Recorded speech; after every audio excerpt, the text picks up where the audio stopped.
નમસ્કાર ખેડૂત મિત્રો, આપણે આ ચરોતર પ્રદેશનો જ મુખ્ય પાક જે સોનાના મુલકથી જે વિસ્તાર જાણીતો છે એવા તમાકુ પાકની વાત કરીશું, જેમાં તમાકુ પાકની ધરુ ઉતરવાની પદ્ધતિ વિશે વાત કરીશ જે તમે ચોક્કસપણે લાભદાયી થશે।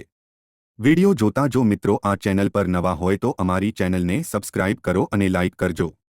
તમાકુ ધરુનો ઉછેર કેવી રીતે કરવો તે જાણીએ। શરૂઆત જમીન પસંદગીથી થાય છે। જમીન ઊંચાણવાળા વિસ્તારમાં હોય અને સારી નિતારશક્તિ હોય તેવી જમીન પસંદ કરવી જોઈએ। સારી ફળદ્રુપતા ધરાવતી ગોરાડુ જમીન અને રેતાળ જમીન તમાકુના ધરુ વાડિયા માટે એકદમ યોગ્ય જમીન ગણાય છે। જે જમીનમાં પાણી ભરાઈ રહેતું હોય તેવી જગ્યા પસંદ કરવી નહીં।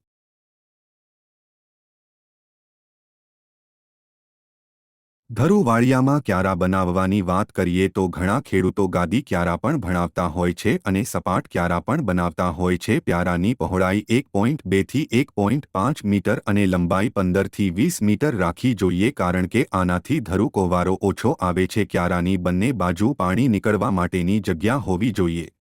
ધરુ માટે બિયારણ દરની વાત કરીએ તો 2 કિલોગ્રામ બીજ 1 એકર જમીન માટે પૂરતું છે। વધુ નાખવાથી ઉગાવો મોડો અને ધ્રુનો વિકાસ ઓછો થાય છે। કલકત્તી તમાકુના ધરોની વાવણી માટે બીજદર બેટી 2.5 કિલોગ્રામ 1 એકર પ્રમાણે ધરુ કરવું જોઈએ। ધરુનું વાવેતર સપ્ટેમ્બર મહિનાના ત્રીજા અઠવાડિયાથી ઓક્ટોબરના પ્રથમ અઠવાડિયા સુધી કરી નાખવું જોઈએ। કલકત્તી તમાકુ માટે ધરુ ઉછેરમાં હેક્ટરે 58 કિલોગ્રામ નાઇટ્રોજન નાખવાની ભલામણ છે। આમાંનો 38% નાઇટ્રોજન પાયામાં નાખવો જોઈએ। ધરુને શરૂઆતમાં સીધું નિક દ્વારા પાણી આપવાથી બીજને નુકસાન થાય છે। તેના માટે શરૂઆતમાં ઝારા વડે નિયમિત પાણી આપવું, બરાબર ઊંઘ્યા પછી નિક દ્વારા પાણી આપી શકાય છે। ધરુ વાડિયામાં નિંદામણ થતું હોય તો ખેડૂત મિત્રો તમારે તેમાં હાથથી નિંદામણ કરવાનો આગ્રહ રાખવો જોઈએ। ધરુ રોપણી પહેલા જમીનમાં 2-3 વાર હળ વડે ખેડ કરવી, ત્યારબાદ કરબ વડે ખેડ કરી સમાર મારી જમીન સમતળ કરવી અને યોગ્ય માપના ક્યારા બનાવવા।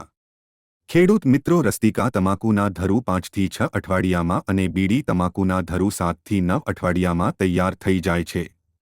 મિત્રો, તમને આ માહિતી સારી લાગી હોય તો ચેનલને લાઇક, શેર, સબસ્ક્રાઇબ કરજો।